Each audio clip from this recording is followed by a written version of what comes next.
नमस्कार, DD news पर आप दो टूक देख रहे हैं। मैं हूं अशोक श्रीवास्तव। पश्चिम बंगाल के ऐतिहासिक विधानसभा चुनाव का चुनाव प्रचार आज शाम 5 बजे थम गया। मैं इसे ऐतिहासिक चुनाव कह रहा हूं। अभी नतीजे आए नहीं हैं।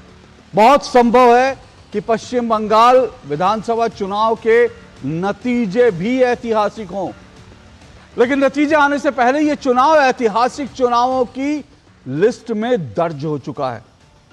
क्योंकि चुनाव से पहले जिस तरह से एसआईआर हुआ तो जिस तरह से हाई कोर्ट से लेकर सुप्रीम कोर्ट तक और मीडिया से लेकर सोशल मीडिया तक चुनाव आयोग को, चुनाव आयुक्तों को निशाना बनाया गया, चरित्र हनन किया गया, धमकियां दी गई। ऐसा देश के चुनावी इतिहास में हमने आज तक नहीं देखा। और उसके बाद क्या हुआ? उसके बाद जिस तरह से चुनाव प्रचार शुरू हुआ, केंद्रीय बलों की मौजूदगी वहां हमने देखी और केंद्रीय बलों की मौजूदगी पर सवाल उठाया गया। वो भी अपने आप में ऐतिहासिक था। और पहले चरण में जो पोलिंग हुई, मतदान हुआ, करीब करीब 93%, वो भी ऐतिहासिक था। सब कुछ ऐतिहासिक हो रहा है। एक और चीज ऐतिहासिक थी, पहले चरण के चुनाव में एक भी मतदान में एक भी व्यक्ति की जान नहीं गई। यह भी पश्चिम बंगाल के चुनावों में इससे पहले नहीं हमने देखा। हालांकि अभी एक व्यक्ति की जान जरूर गई है, एक कार्यकर्ता की जान गई है, और वो कार्यकर्ता कांग्रेस का कार्यकर्ता है, जिसको लेकर कहा गया है कि टीएमसी के गुंडों ने उसकी हत्या कर दी। अब आज जबकि दूसरे चरण का मतदान के लिए जो प्रचार था वो थम गया, तो अब सबकी निगाहें इस बात पर लगी हैं कि क्या दूसरे चरण, पहले चरण की तरह दूसरे चरण में भी ऐसी हैवी पोलिंग, भारी मतदान होगा क्या?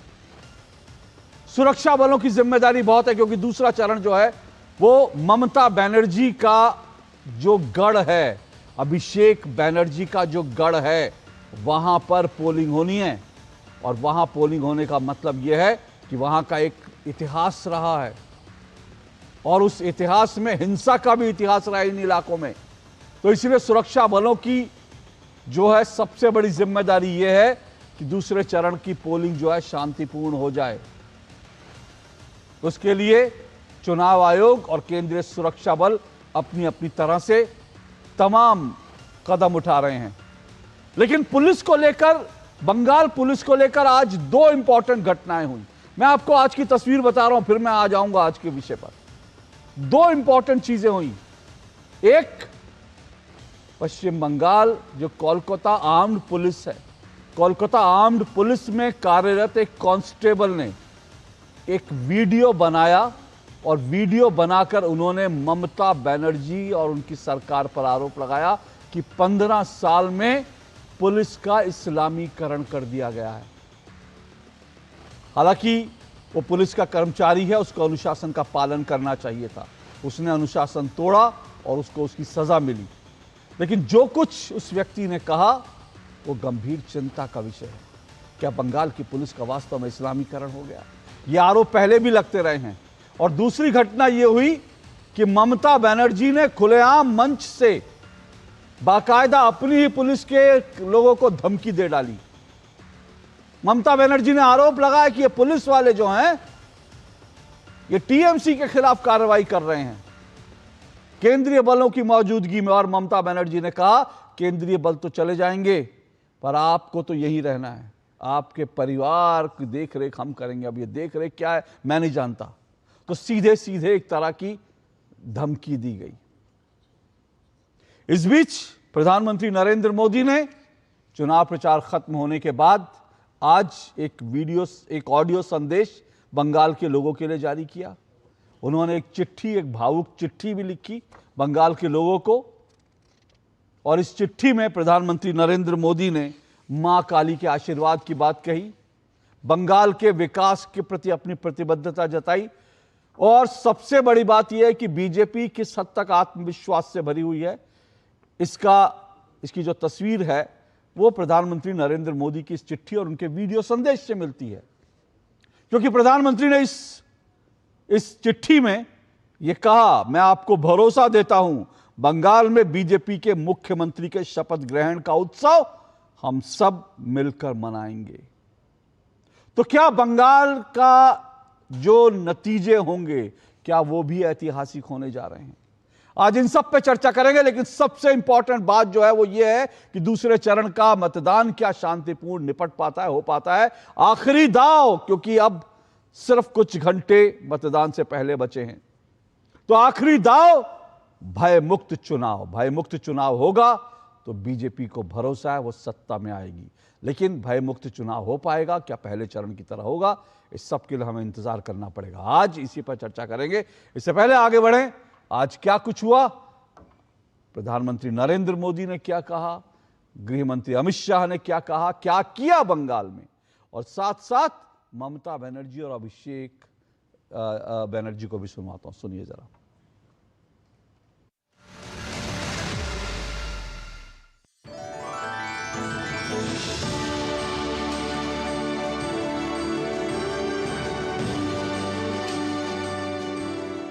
तरफ आपको रोजगार देने वाली मिलें बंद हो रही है और दूसरी तरफ गुंडों को रोजगार देने वाली कच्चे बम की फैक्ट्रियां फल फूल रही है। टीएमसी के सिंडिकेट की दुकानों का विस्तार हो रहा है। ये है टीएमसी का महाजंगल राज।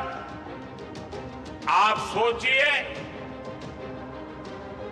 आपको अपना मकान, दुकान, खेत खलिहान का फैसला करना हो तो टीएमसी के सिंडिकेट को पूछना होता है।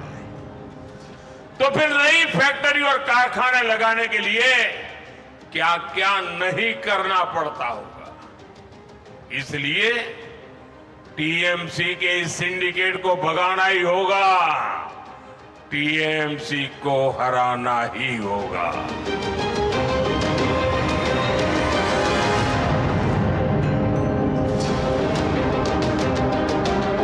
और अभी जो पुलिस है इधर का, क्या बोलूं मैंने, वो लोगों को ले आया बीजेपी देख के, और वो लोगों ने एक भी एक्शन नहीं लेता है, खाली हमारा पार्टी का खिलाफ एक्शन लेते हैं। लेकिन ये लोगों को पता नहीं है 4 तारीख के बाद ये लोग वापस जाएंगे, तो आप लोग तो इधर में रहेंगे। पहले चरण में डीडी के गुंडे घर के बाहर नहीं निकले हैं,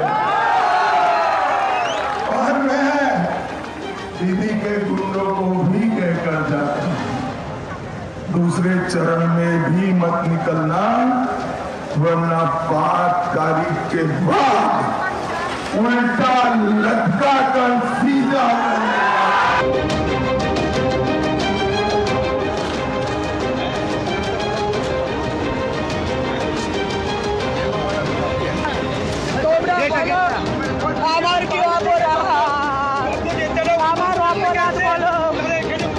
খেলা যখন আজকে ওরা শুরু করেছে মিতালির উপর আক্রমণ করে, ফিনিশিংটা আমি করব, শেষটা আমি করব 4 তারিখ, কথা দিয়ে যাই।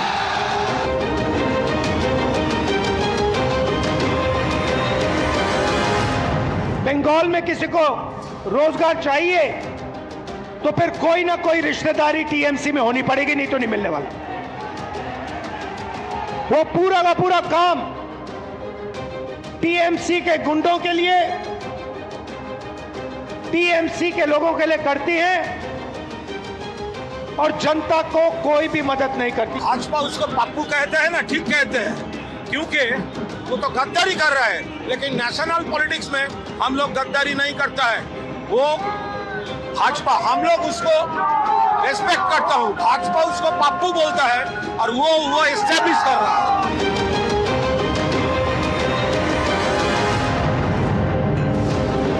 आसपास के जितने भी लोग हैं अच्छी तरह से समझ लें कि अगर किसी ने बदमाशी करी तो उनका कायदे से इलाज किया जाएगा।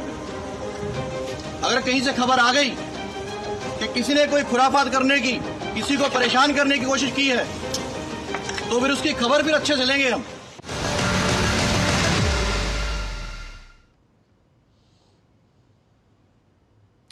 तो तमाम आपको मैंने सुनाया किस तरह से बंगाल का चुनाव चल रहा है और इसी पर आज चर्चा करेंगे।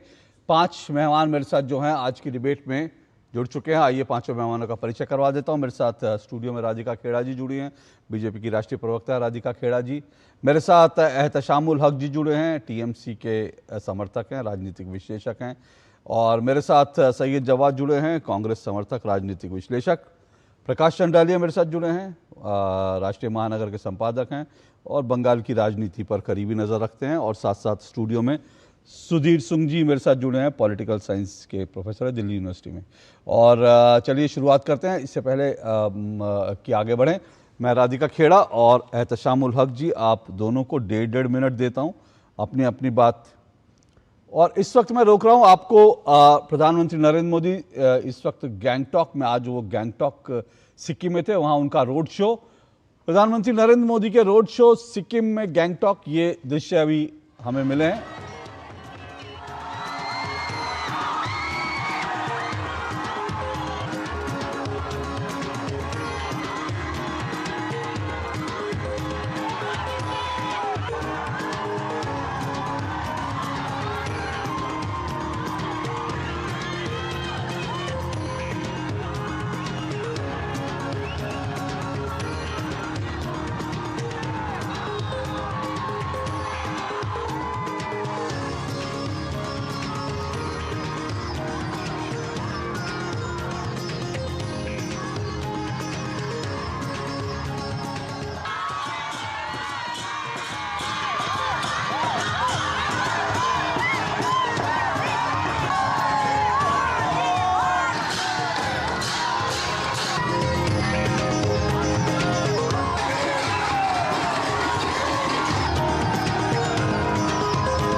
प्रधानमंत्री की जो रोड शो है सिक्किम गैंगटॉक का, और उससे पहले बंगाल में भी प्रधानमंत्री नरेंद्र मोदी ने ढेर सारे रोड शो किए, और उसी के संदर्भ में उन्होंने इस चिट्ठी में लिखा भी कि बंगाल की सभी रैलियों में, रोड शो में मुझे इतने अपनत्व भरे संदेश और चित्र मिले हैं कि मैं उन्हें कभी भुला नहीं सकता।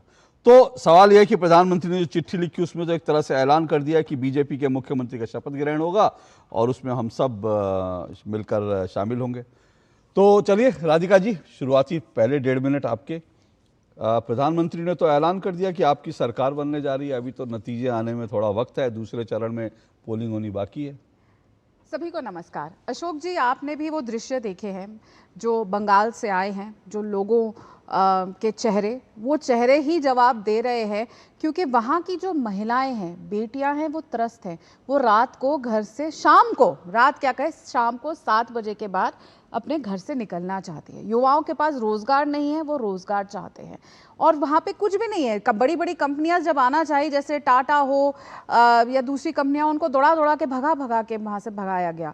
तो बंगाल अब चाहता है कि पहले सीपीआई के इतने सालों के राज्य में, उसके बाद ममता दीदी को मौका मिला और उन्होंने बंगाल को बर्बाद करने का कोई मौका नहीं छोड़ा। लेकिन उसके बाद देखिए ना, अब आखिरी जो कहते हैं ना कि लास्ट जो वो सांसें ले रही है इनकी सरकार, वैसे तो विदाई खुद कह चुकी है ममता बनर्जी, लेकिन अब देखिए ना किस पैंतरे पे उतर आए हैं। उनकी सांसद है मिताली बेग, थोड़ी देर पहले विजुअल्स आए थे कि उन पर हमला हुआ और इतना गिर गई टीएमसी कि उन्होंने बोल दिया कि भारतीय जनता पार्टी ने ही हमला कराया। कुछ देर पहले वहां की पुलिस ने उन लोगों को गिरफ्तार किया जिन्होंने वो हमला किया था, और आप जानते हैं वो कौन निकला? वो टीएमसी का कार्यकर्ता निकला। अपने ही कार्यकर्ता से अपने ही नेता पे हमला करा के एक झूठ और भ्रम की स्थिति बनाने की जो आखिरी कोशिश है, कभी कि मछली के ऊपर ले जाते हैं, कभी कहते हैं कि अगर भाजपा की सरकार आ जाएगी तो राशन मिलना बंद हो जाएगा। अरे वो सरकार जो 80 करोड़ लोगों को राशन दे रही है हर महीने। तो ये जो झूठ पे उतर आए, क्योंकि ममता दीदी ने देखिए ना ये बता पा रही है कि रोजगार कितना दिया, ना ये बता पा रही है कि महिलाओं को सुरक्षा कैसे देंगी, हिंदुओं को अपना घर नहीं छोड़ना पड़ेगा, पलायन नहीं करना पड़ेगा, बंगाल में बंगालियों को छोड़ के दूसरे प्रदेशों में नहीं जाना पड़ेगा। अब देखिए ना कितनी बसें, कितनी ट्रेन और कहां से दूर दूर से लोग आ रहे हैं वोट डालने, क्योंकि उनको यहाँ पे रोजगार नहीं मिल रहा था। तो ये सब गवाह है कि प्रधानमंत्री जी ने जो कहा है वो बिल्कुल सत्य है।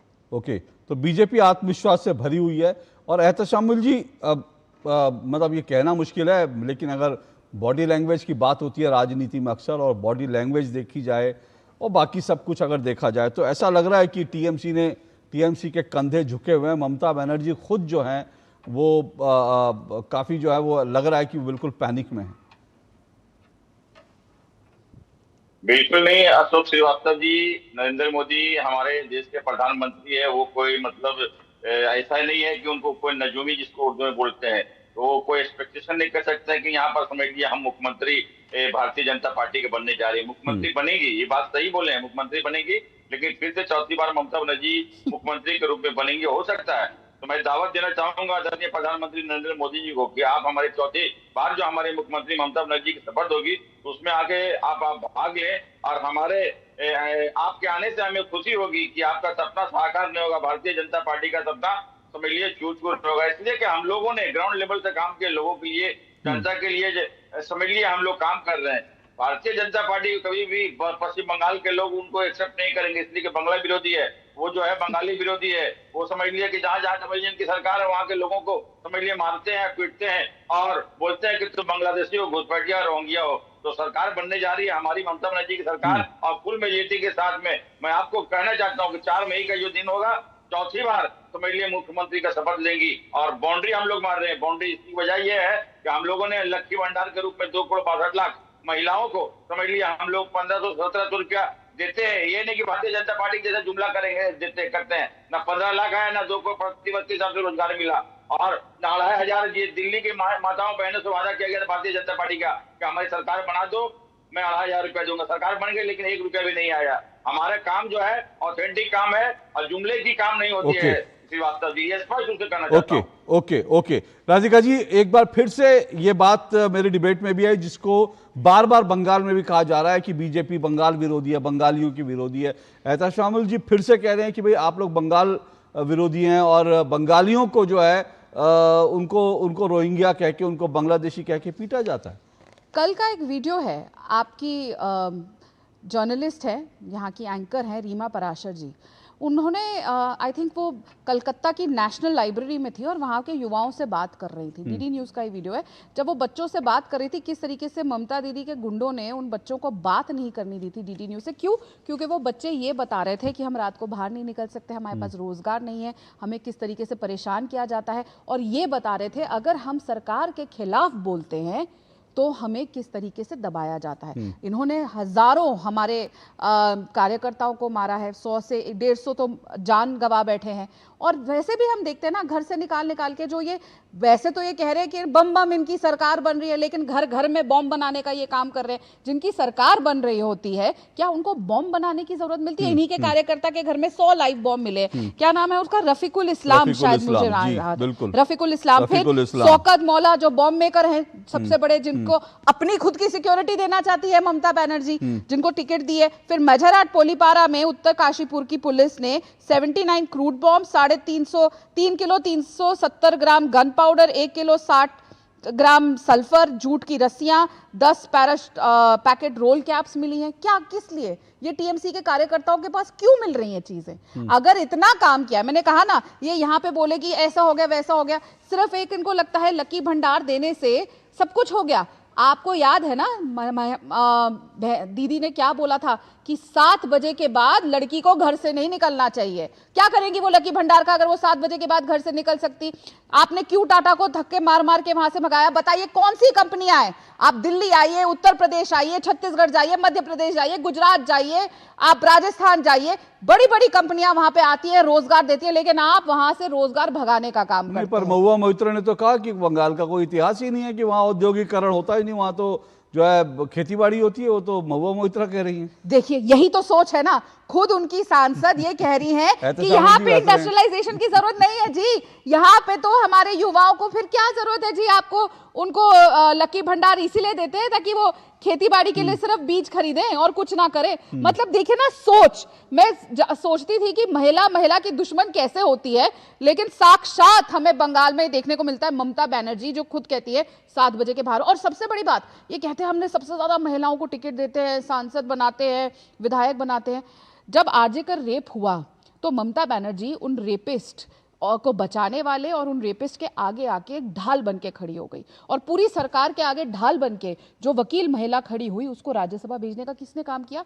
यही ममता बनर्जी ने। तो महिला कैसे महिला की दुश्मन होती है ये और इनकी सांसद महुआ मोइत्रा ने बता दिया कि यहाँ पे तो जी ना कुछ और करने की जरूरत है, चाहे आदमी हो या औरत हो, युवा हो, सब के सब तो जी सिर्फ खेती करेंगे, बाकी कुछ भी नहीं। ओके एहतशामुल जी, एक बड़ा इंपॉर्टेंट बात यही है कि सबसे बड़ी बात है कि देखिए ये चुनाव जो है भयमुक्त होकर लोग वोट डाल पाएंगे, क्योंकि इस पूरे चुनाव में सबसे इंपॉर्टेंट मुझे तो मुद्दा यही लगता है कि लोग क्या भयमुक्त होकर वोट कर पाएंगे। और अभी राधिका जी ने जो कहा वो तो सच है ना, कि आपके जो है तशामुल रफीकुल इस्लाम 100 क्रूड बम, मतलब सोच रहे हैं 100 बम एक टीएमसी नेता के घर से पकड़े जाते हैं। और ये अकेला इंसिडेंट नहीं है, ऐसे दर्जनों इंसिडेंट है जो पहले भी हो चुके हैं। तो सवाल यह है कि क्या बम से डरा करके बैलेट को अपने पक्ष में करने की रणनीति इस बार फेल हो रही है क्या टीएमसी की? देखिए श्रीवास्तव जी, रणनीति हमारी कोई फेल नहीं हो रही है, और इस तरह का जो काम करते हैं उसके हम लोग साथ नहीं रहते। भारतीय जनता पार्टी कभी कभी क्या करती है कि समझिए हमारे नेताओं को एक पास में और नेताओं के घरों में अड़ोस पड़ोस से अपने लोगों को वहां बम रखवा करके हमारी पार्टी की बदनामी करने की कोशिश करती है। सबसे बड़ी बात है, देखिए भारतीय जनता पार्टी किसी भी स्तर पे आ सकती है, ये मुस्कुराने की बात नहीं है। मतलब नहीं मुस्कुराने। एहतशामुल जी सुनिए ना, एक मिनट सुनिए एहतशामुल जी, 1 मिनट सुनिए। सरकार आपकी है, ठीक है, और बीजेपी के लोग आपके नेताओं के घरों में बम रखवा देते हैं और आपकी पुलिस से पकड़वा देते हैं। मतलब किस तरह की सरकार आपकी है भाई? देखिए अभी जो है मॉडल कोड ऑफ कंडक्ट लागू है श्रीवास्तव जी। हाँ। अभी पिछले 40 से 45 दिनों से अभी हमारे पास में प्रशासन का कोई भी नहीं है। सारे के सारे समझ लिए कि अरे सुनिए एहतशामुल जी 1 मिनट 2022 की मैं आपको खबर दिखा देता हूं। आप कह रहे हैं अभी मॉडल कोड ऑफ कंडक्ट लगा है ना, 2022 की खबर दिखा देता हूं। तृणमूल नेता और पूर्व प्रधान जियाउर रहमान को गिरफ्तार कर लिया गया क्योंकि उनके घर से 45 बम मिले। 2022 की, 2023 की खबर दिखा देता हूं, नवंबर 2024 की खबर दिखा देता हूं। टीएमसी नेता फ्रांसिस एक्का के घर पर खतरनाक और बहुमूल्य परमाणु रसायन कैलिफोर्नियम बरामद किया गया। 17। तो ये आप कह रहे हैं कि चुनाव इस वक्त जो है, इस वक्त क्योंकि मॉडल कोड ऑफ कंडक्ट लगा इसलिए बीजेपी ने रखवा दिए, तो ये कौन रखवा रहा था? अच्छा, जो ममता बनर्जी ऐसे कागज लेके आईपैड के बाहर निकली थी, वो इधर भी चली जाती बॉम्ब हटवाने? कोई जगह नहीं है। देखिए श्रीवास्तव जी ऐसे लोगों को हमारी पार्टी में कोई जगह नहीं है। इस तरह की जो काम करते हैं उसको हम लोग पार्टी से निकाल देते हैं। आपने टिकट दी है जो बॉम्ब बनाता है, जो बॉम्ब मेकर है, और ममता बनर्जी उनको अपनी सिक्योरिटी भी देना चाहती है। आपको पता ना उस आदमी पे क्या क्या केस लगे हैं? आप किसको टिकट दिए हैं? शौकत मुल्ला कौन है? शौकत मुल्ला एमएलए है। एमएलए है और क्या काम करते हैं? बम बनाते हैं ताकि आप लोगों की बम हो वहां पे। ये आप बोल रही है। अरे आप नहीं, ये तो फैक्ट है भाई। ये आप बोल रही है, चुकी है। ये आप बोल रही है। शौकत मुल्ला बम बनाते हैं, ये बात तो स्वयं ममता बनर्जी ने प्रशासनिक मीटिंग में कही थी। बोलिए, सुनिए आपको बंगाल के पत्रकार बता रहे हैं शौकत मौला बम बनाते हैं, ये बात उन्होंने ममता बनर्जी ने जो है प्रशासनिक मीटिंग में कही थी। बोलिए। देखिए इस तरह के लोगों का हमारे पार्टी में कोई जगह नहीं है जो इस तरह का काम करते हैं। सबसे बड़ी बात है, ये बात समझ लेना होगा श्रीवास्तव जी। और आप मुस्कुराने की बात, हमारी राधिका खेड़ा जी मुस्कुरा रही हैं। भारतीय जनता पार्टी के समझ लिए यहाँ सपना साकार किसी कीमत पर नहीं हो पाएगा, ये बात समझना होगा। हमने सपना तो बंगाल की हर बेटी का साकार होगा कि वो रात को 7 बजे घर से बाहर निकलेगी। कह रही हूँ, लिख के रख लो, 4 तारीख को देख लेना। अब दीदी हर बेटियों को घर में बंद करके नहीं रख पाएंगी। राधिका जी निकल नहीं है। एक मिनट शामुल जी, एक मिनट रुकिए राधिका जी रुकिए। देखिए, मैं प्रकाश जी के पास जा रहा हूँ, उसके बाद मैं जो है सैयद जवाद के पास आता हूँ। प्रकाश जी, ये जो अभी मतलब हम हिसले रहे थे क्योंकि शौकत मौला जो है वो टीएमसी का नेता है, बम बनाने में माहिर है, आपके तमाम नेता, और आप कह रहे हैं कि ये जो है रखवा देते, बीजेपी वाले रखवा देते हैं उसको। जो शौकत मौला बम बनाने वाला, उसको दोबारा एमएलए का टिकट दिया, ममता बनर्जी उसको अपनी सिक्योरिटी दे रही है। हम इसलिए मुस्कुरा रहे हैं, आप बार बार कह रहे हैं कि ऐसे लोगों की जगह नहीं है। प्रकाश। अशोक जी, स्वयं ममता बनर्जी ने प्रशासनिक मीटिंग में शौकत मुल्ला को कहा था, जब शौकत मुल्ला खड़े हुए कि उन्होंने कुछ मांग की थी किसी बस स्टॉप को लेकर के। शौकत मुल्ला के बारे में स्वयं ममता बनर्जी ने कहा कि वहां क्या करेंगे बना करके, तुम तो बम बनाने वाले हो। और अभी कुछ दिन पहले जब उसको उम्मीदवार बना दिया गया, उसके बाद ममता बनर्जी कह रही है कि उसे तो सुरक्षा देने की आवश्यकता। देखिए, ममता बनर्जी का ये स्वभाव है। अनुव्रत मंडल के बारे में आप जानते हैं, वीरभूम का सबसे बड़ा सरकारी गुंडा है। सरकारी गुंडा मैं इसलिए कह रहा हूं कि सरकार में रहते हुए उसने पुलिस के अधिकारी को गाली दी थी और उसे गिरफ्तार तक नहीं किया गया था। आपको याद होगा, पूरे पश्चिम बंगाल के हर जिले के अंदर में, हर ब्लॉक के अंदर में तृणमूल पार्टी के गुंडे खड़े हुए, जिनका इतिहास रहा है कि मतदान के दिन लोगों को मताधिकार का प्रयोग नहीं करने देना। और इस बार 91 लाख लोगों के नाम जो फर्जी नाम थे वो कट गए हैं। इस बार वो स्थिति नहीं है कि घरों में जाकर लोगों को डराया धमकाया जा सके। हालांकि ऐसी घटनाएं अशोक जी आज भी हो रही है। हर गांव में, हर जिले के अंदर में तृणमूल के गुंडे जाकर के महिलाओं को डरा रहे हैं, धमका रहे हैं, घरों में आग लगाई जा रही है। और आपको याद होगा 2021 के अंदर क्या हुआ था। चुनाव के बाद में 70,000 लोगों ने झारखंड और आसाम में जाके पनाह ली थी, शरण ली थी। और उस दौरान प्रकाश, ये इतिहास तो हम सब जानते हैं, और वहां पर जो हिंसा हुई थी, जो होती रही है, वो तो मैं पूछ रहा हूं, क्या इस बार भी भय मुक्त होकर लोग वोट कर पाएंगे सेकंड फेज में? क्योंकि ममता दीदी के गढ़ में हो रहा है चुनाव, और जो बात अभिषेक बैनर्जी कह चुके हैं उससे साफ है कि मतलब, और ममता भी जो कह चुकी हैं कि वो अपने गढ़ को इतनी आसानी से जाने नहीं देंगे। तो मुझे तो लगता है कि शायद हिंसा की और कोशिशें हों। अशोक जी, ममता बनर्जी और अभिषेक बनर्जी के तमाम इस चुनाव प्रचार के तमाम भाषणों को आप उठाकर देख लें। हर चुनाव भाषण में स्थानीय नागरिकों को ये धमकियां हैं। उन्हें बताया जा रहा है कि केंद्रीय सुरक्षा बल तो आपके चुनाव के बाद, परिणाम के बाद चले जाएंगे, आपको यहीं पर रहना है। और तो और उन्होंने एक सरकारी बीडीओ ऑफिसर, वहां मीटिंग में किसी परेशानी के कारण उनको अनुमति नहीं मिली, ममता बनर्जी ने उस बीडीओ को धमकी दी कि तुम तो हमारी सरकार के कर्मचारी हो, तुम्हें भी मैं देख लूंगी। पूरे वो बारुईपुर का बीडीओ था। और ऐसी बहुत सी घटनाएं हैं, चारों तरफ भय का वातावरण है। हालांकि मोदी जी के आने से, और मोदी इस बार भारतीय जनता पार्टी जो प्रमुख विपक्षी दल इस बार है, उन्होंने सबसे बड़ा नारा दिया है कि भय मुक्त बंगाल, और भय मुक्त होकर के लोगों को वोट देने के लिए प्रेरित किया है। और सुरक्षा के जितने व्यापक प्रबंध किए गए हैं, ये तृणमूल को रास नहीं आ रहे हैं। आप पहले चरण का परिणाम देखें। पहले चरण में मैं आता हूं इस पर आता हूं। सैयद जवाद, देखिए, जब केंद्रीय बल भेजे जा रहे थे तब कांग्रेस ने भी कहा, कांग्रेस के नेताओं ने भी कहा कि ये कोई वॉर हो रही है, इतने नेता। अब जब कांग्रेस के कार्यकर्ता देवदीप चटर्जी की हत्या कर दी गई है इसी चुनावी उसके कारण और टीएमसी पर हत्या का आरोप लगा है, तो आपको नहीं लगता कि ये गुंडा राज बंगाल में था जिसके लिए केंद्रीय बलों को भेजना जरूरी था ताकि लोग भयमुक्त होकर वोट कर सकें? जी बहुत बहुत धन्यवाद अशोक भाई, सभी को मेरा जय हिंद जय संविधान। देखिए ममता बनर्जी और माननीय नरेंद्र मोदी साहब, वो तो खुद भी दीदी कहते हैं उनको, और ये भाई बहन का जो रिश्ता है वो दुनिया अब जग जाहिर जानती है। आपको याद होगा 2002 के अंदर गुजरात दंगों के जब हुए थे, उसके बाद जो है ममता बनर्जी ने उनको समर्थन भी दिया था, गुलदस्ता भी पहुंचाया था, राष्ट्रीय स्वयंसेवक संघ की जो है वो तारीफ कर चुकी और तमाम तरीके की चीजें। उनका तो संबंध कैसा रहा है भारतीय जनता पार्टी से लोग जानते भी हैं। दूसरी सबसे बड़ी बात कह रहा हूं, अभी राधिका खेड़ा जी बात कर रही थी महिला सुरक्षा के पर कि 7 बजे के बाद बेटियां निकल सकती हैं। अरे दिन में 7 बजे मणिपुर में बेटियां सुरक्षित नहीं है डबल इंजन की सरकार में। ये किस मुंह से बात करते हैं महिला सुरक्षा के ऊपर? क्या देखा था हमने मणिपुर में महिला सुरक्षा के ऊपर? और आज भी क्या स्थिति बनी हुई उसके ऊपर तो बात करने की तैयार नहीं होती। वहां पर भी डबल इंजन की सरकार है। दिल्ली के अंदर क्या स्थिति है? बड़े बड़े वादे और जुमले जो दिल्ली के अंदर करे गए थे कि 2500 रुपए महिलाओं के खाते में आएंगे, हर दिवाली हर होली जो है गैस सिलेंडर मुफ्त मिलेंगे, 300 यूनिट बिजली मुफ्त मिली थी। अरे एक भी वादा पूरा हो रहा हो तो आप बता दीजिए आकर के। वादे और जुमले तीसरी सबसे बड़ी बात, मेरा सवाल ले लीजिए, मेरा सवाल ले लीजिए, छोटी सी बात छोटी।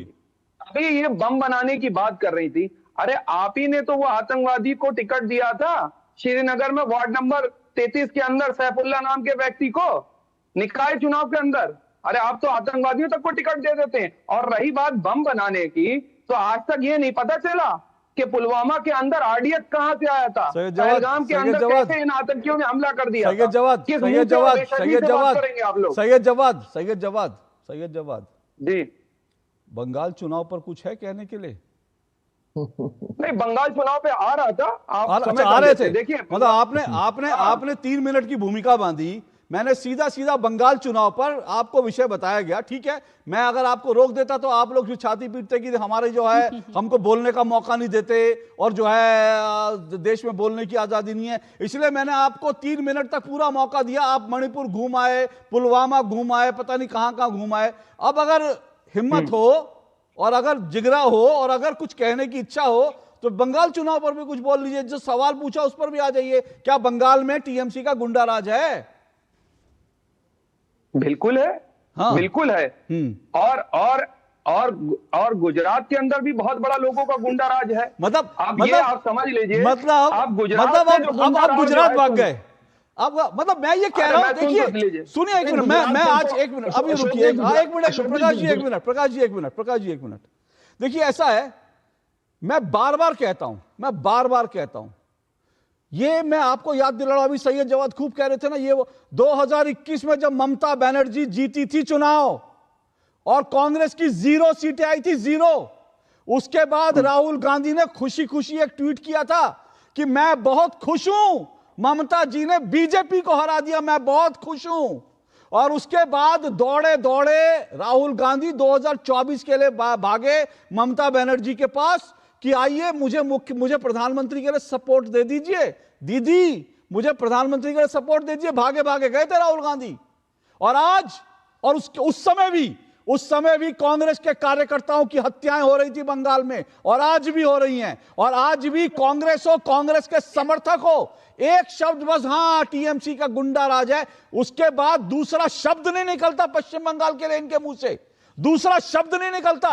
अभी 4 मिनट बोलने के बाद भी सैयद जवाद जो है वो पुलवामा पहुंच गए, मणिपुर पहुंच गए, गुजरात पहुंच गए, लेकिन बंगाल चुनाव पर उनसे एक बार नहीं कहा गया कि हां ये जो सिक्योरिटी बल भेजे गए, सुरक्षा कर्मी भेजे गए, ये सही भेजे गए, क्योंकि बंगाल में गुंडा राज है टीएमसी बूथ लूट करके जो है चुनाव जीतती है। ये नहीं कहा गया। क्यों?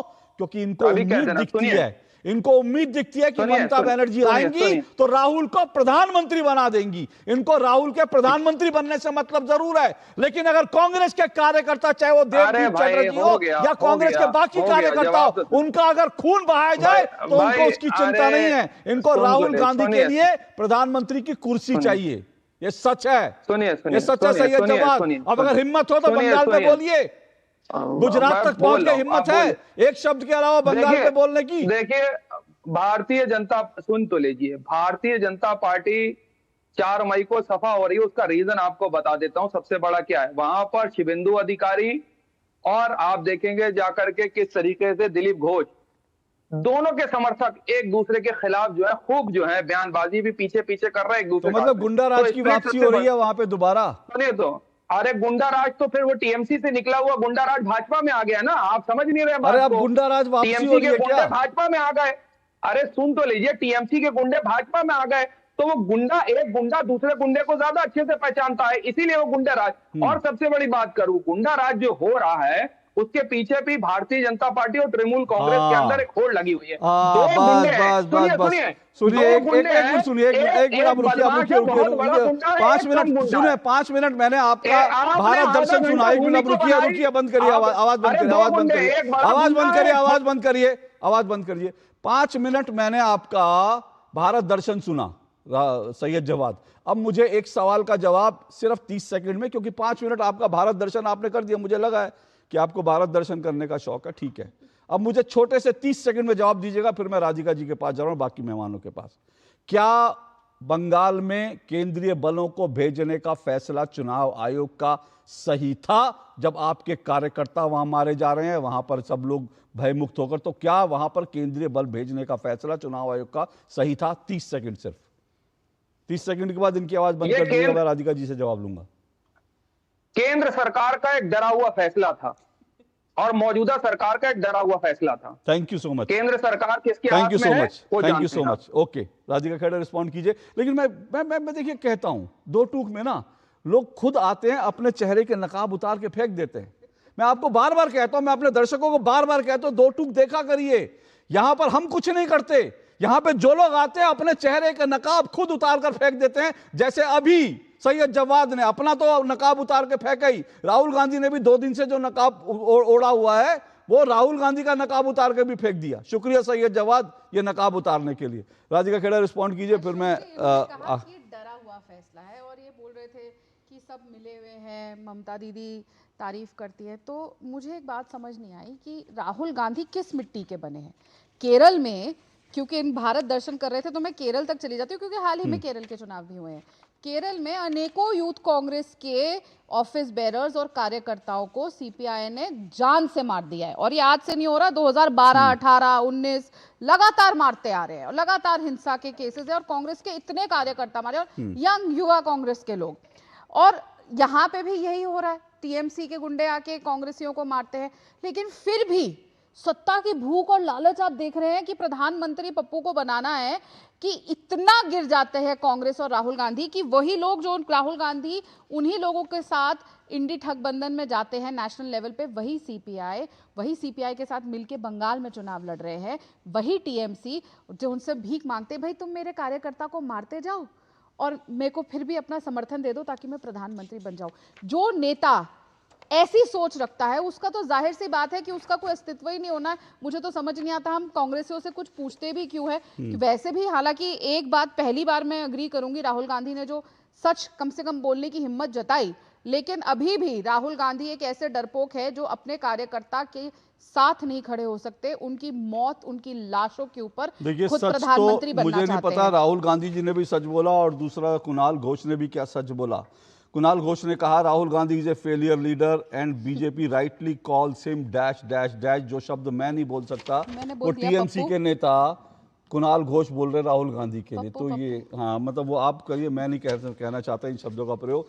प्रकाश, ये कांग्रेस की स्थिति क्या है वहां पर, बहुत संक्षेप में, फिर मैं प्रोफेसर सुधीर और एहतशाम जी को, ये कांग्रेस की स्थिति क्या है? लुंजपुन सा मतलब ना इधर है ना उधर है, कुछ समझ में आ रहा है कांग्रेस की नीति? अधीर रंजन चौधरी कह रहे हैं ममता बनर्जी जो है ये कर रही है, एक कार्यकर्ता की हत्या हो जाती है, उसके बाद राहुल गांधी कहते हैं गुंडा राज चल रहा है। प्रकाश जी की आवाज दीजिए प्रकाश चंडाली की। आवाज आ रही है? जी जी जी। कांग्रेस की स्थिति अशोक जी पश्चिम बंगाल में क्या नहाए और क्या निचोड़े वाली हो गई। 2021 में कांग्रेस को मात्र 18,27,169 वोट मिले थे, यानी 2.5% के आसपास। एक भी विधानसभा में सीट नहीं है। एक उपचुनाव में कांग्रेस का एक विधायक जीत गया था, बायरन विश्वास, वो भी तृणमूल में चला गया।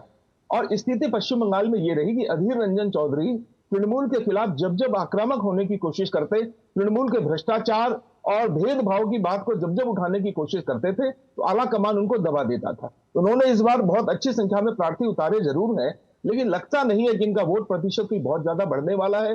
कहीं भी तृणमूल का जो कांग्रेस का जो अस्तित्व है वो नगण्य है। इस चुनाव में कहीं भी कांग्रेस दिखाई नहीं पड़ रही है। मुर्शिदाबाद के कुछ इलाकों में कांग्रेस का 2-4 सीटों पर प्रभाव जरूर पड़ सकता है अधीर रंजन चौधरी के कारण, इसके अलावा कोई बात नहीं है। मैं जो जवाद साहब एक बात कर रहे थे कि गुजरात को लेकर के, मैं गुजरात के बारे में एक ही बात कह सकता हूं कि कल तृणमूल पार्टी के सांसद यूसुफ पठान ने कहा है कि गुजरात में इतना जबरदस्त काम हो रहा है कि अगले 50 वर्षों तक वहां से भाजपा को नहीं हटाया जा सकता। और यह बात कौन कह रहा है?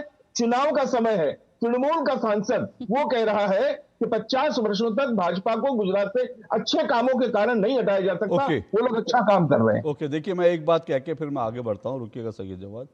देखिए अभी सैयद जवाद ने कहा ना कि एक डरा हुआ फैसला था भेजने का। जिस दिन चुनाव हुआ पहले चरण का, उस दिन बूथ पर एक अधीर रंजन चौधरी के कांग्रेस के एक बूथ जो पोलिंग एजेंट थे उसके ऊपर टीएमसी ने हमला किया, खूनम खून हो गया, उसकी मार हो रही थी। और उसके बाद कांग्रेस के लोगों ने कहा कि अगर ये केंद्रीय बल ना होते तो वो तो हमारी जान से मार देते। तो केंद्रीय बल जो वहां पर मौजूद हैं कांग्रेस के लोगों की भी जान बचा रहे हैं। पर डिबेट करना है, बोलना है, मोदी को गाली देनी है, हर चुनाव आयोग का विरोध करना है, क्योंकि उसके बाद ये तो बंगाल चुनाव तो नहीं, लेकिन उसके बाद जितने चुनाव हारेंगे वहां पर वोट चोरी का नैरेटिव चलाना है। तो इसीलिए फिर चुनाव आयोग को गाली देनी है। तो इसीलिए कह दो कि ये फैसला तो डरे हुए फैसला है। अगर ये ना होते ना सैयद जवाद, तो आपके अभी एक नहीं, दुर्भाग्य मतलब ये मैं कहता हूं कि एक भी मौत नहीं होनी चाहिए, लेकिन ये गिनती ज्यादा हो सकती थी अगर केंद्रीय बल वहां नहीं होते। बोलिए 30 सेकंड। सैयद जवाद की आवाज दीजिए, 30 सेकंड।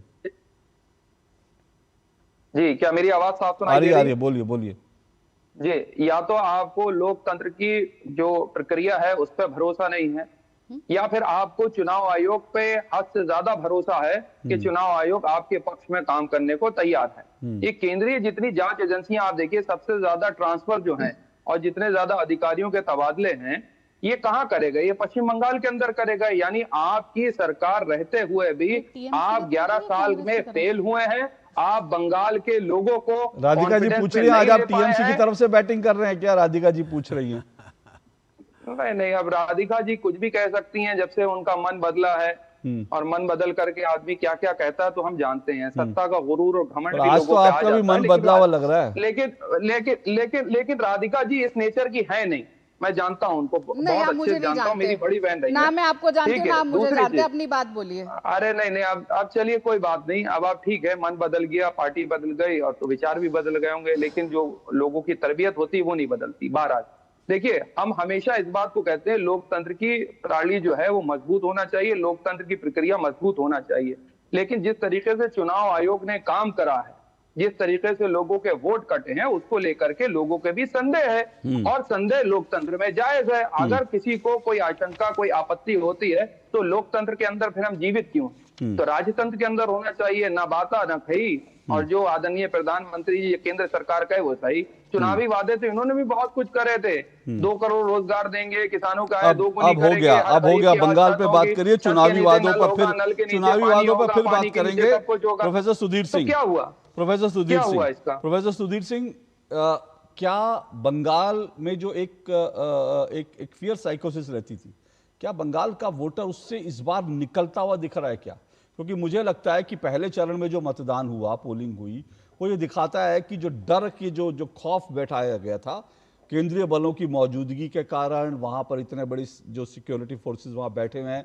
आज भी अमित शाह ने कहा, लोगों को ये कहा कि भाई 60 दिन तक, चुनाव नतीजे आने के 60 दिन तक केंद्रीय बल वहां तैनात रहेंगे, किसी को डरने की जरूरत नहीं है। और वो इस कंटेक्स्ट में कहा क्योंकि 2021 के विधानसभा चुनावों के बाद जिन जिन लोगों ने बीजेपी को वोट किया था, जो बीजेपी के लिए प्रचार कर रहे थे, उनके घरों पर बम मारे टीएमसी के लोगों ने, उनकी महिलाओं का बलात्कार किया। इसलिए ये इंपॉर्टेंट है जो उन्होंने आज बयान दिया। देखिए अशोक जी, 1980 के दशक में थोड़ा समय आपको ले जाना चाहूँगा। उस वक्त बिहार और उत्तर प्रदेश चुनावी हिंसा के लिए बड़ा कुख्यात था।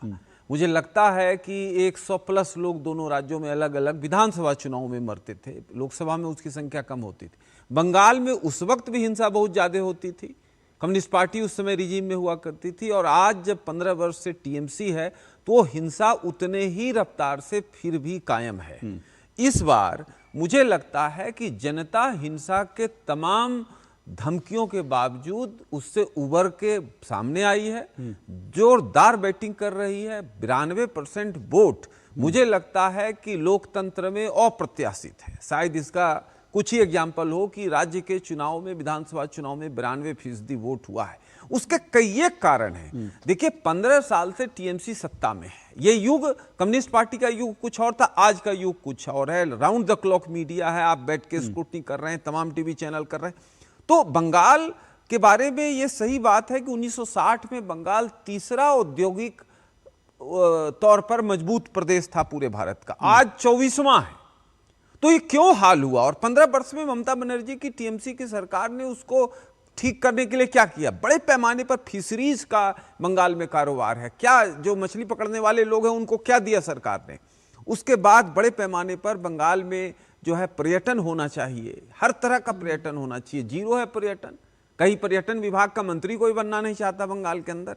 और अभी 3 अप्रैल को सुप्रीम कोर्ट ने एक जजमेंट में कहा है कि बंगाल में लॉ एंड ऑर्डर कोलैप्स कर गया है। वोट कटने की बात लोग कर रहे हैं, तो वोट तो बिहार में भी 1 करोड़ कटे, लेकिन क्या अंतर पड़ा?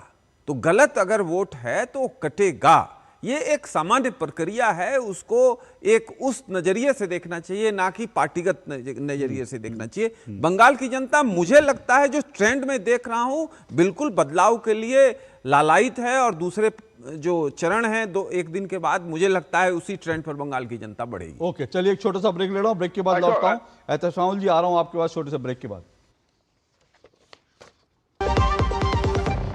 प्लेटफॉर्म नंबर 2 से चलने वाली सुपरफास्ट एक्सप्रेस के यात्री तुम्हें नहीं, इसे मोबाइल चार्ज करना, दिमाग चार्ज कर अपना। ऐसे पब्लिक पोर्ट से फोन चार्ज किया तो पर्सनल डेटा होगा पब्लिक। देखा? पापा रुको, मैं पे करता हूँ। No signal. अब क्या करोगे? फ्री वाईफाई है ना? बुद्धू, सुधर जा।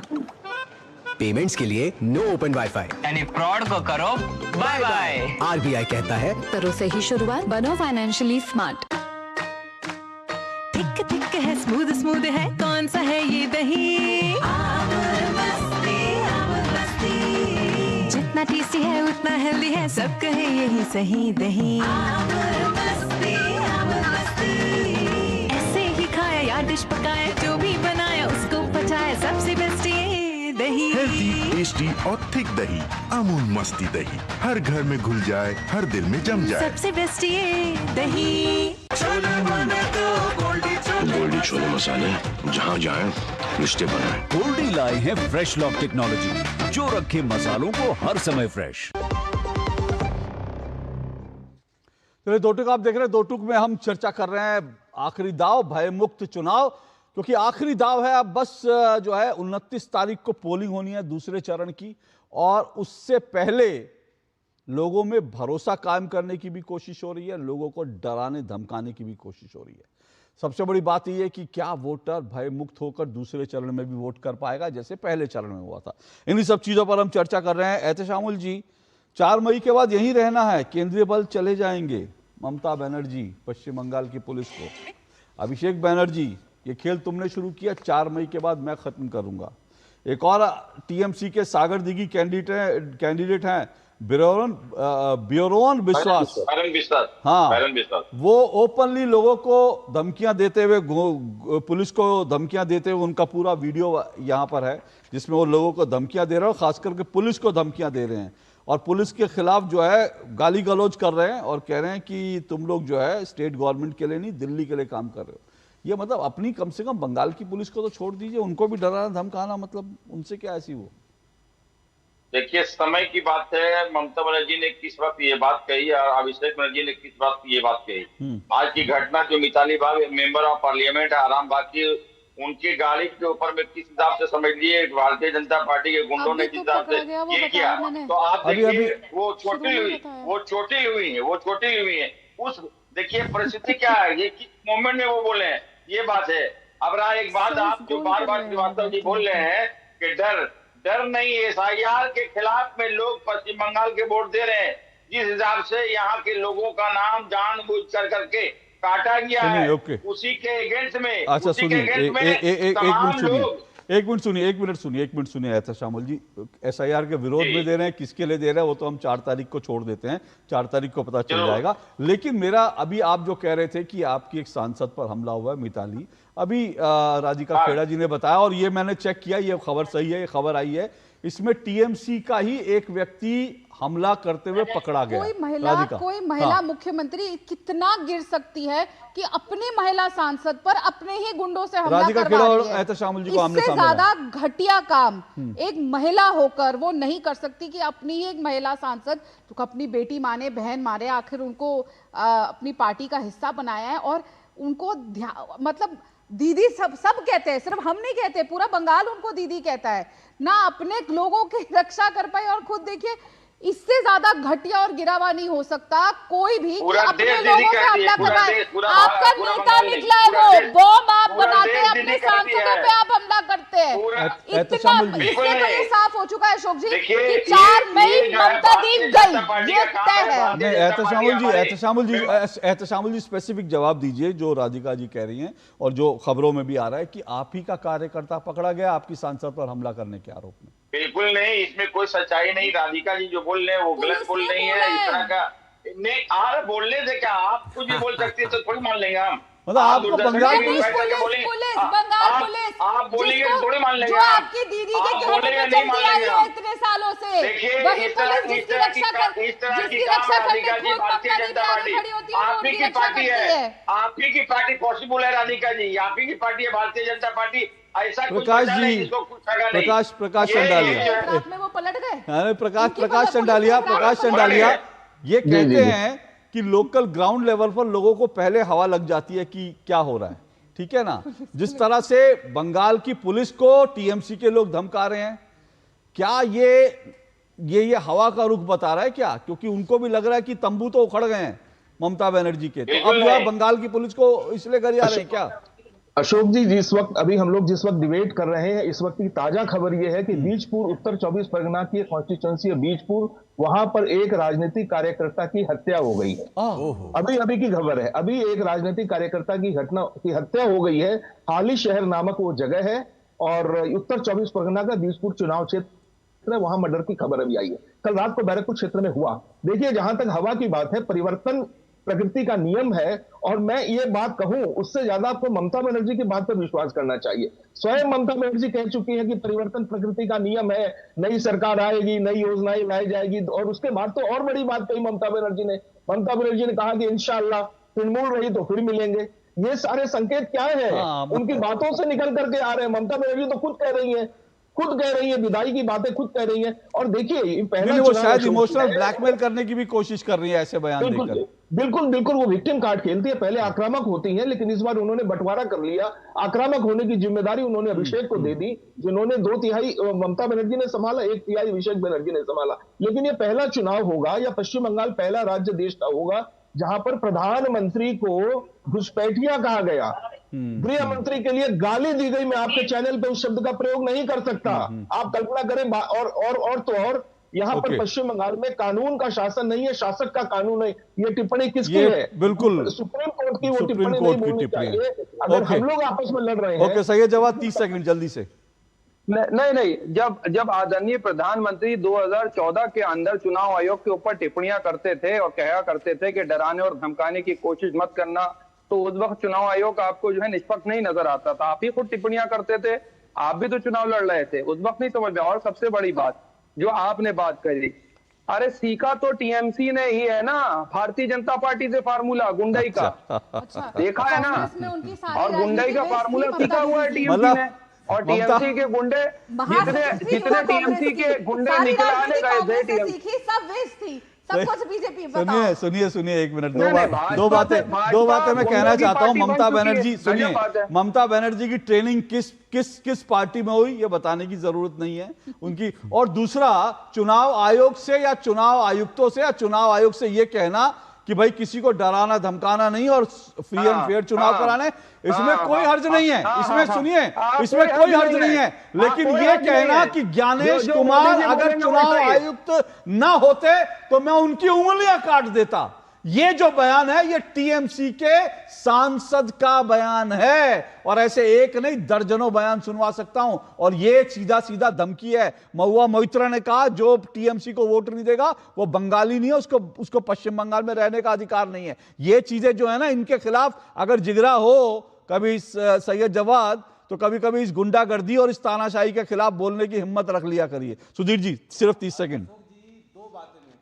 अशोक जी 30 सेकंड। एस्पिरेशनल पॉलिटिक्स की बात हो रही है। बंगाल की जनता भी एस्पिरेशनल पॉलिटिक्स के तरफ ग्रेविटेट हो चुकी है। नंबर 2 बात कि जो करप्शन है बंगाल में वो भी चरम सीमा पर पहुंचा हुआ और ये सब लोगों को पता है और जनता उसका खात्मा करने के लिए चलिए उसके लिए तो फिलहाल हमें इंतजार करना पड़ेगा। बहुत बहुत शुक्रिया सभी मेहमानों का। 2 टूक में आज बस इतना ही। फिर से मैं कह रहा हूं कि पश्चिम बंगाल के लोग जो हैं उनको हम सिर्फ यही कह सकते हैं, भारी तादाद में वोट दीजिए। और मैं ये भी कहूंगा कि जो पहले चरण में जो रिकॉर्ड बना 93, दूसरे चरण में इस रिकॉर्ड को तोड़िए, मजा आएगा। पर घर से निकल के वोट दीजिए। इसी अपील के साथ आज के लिए इतना ही। सभी मेहमानों का शुक्रिया। नमस्कार।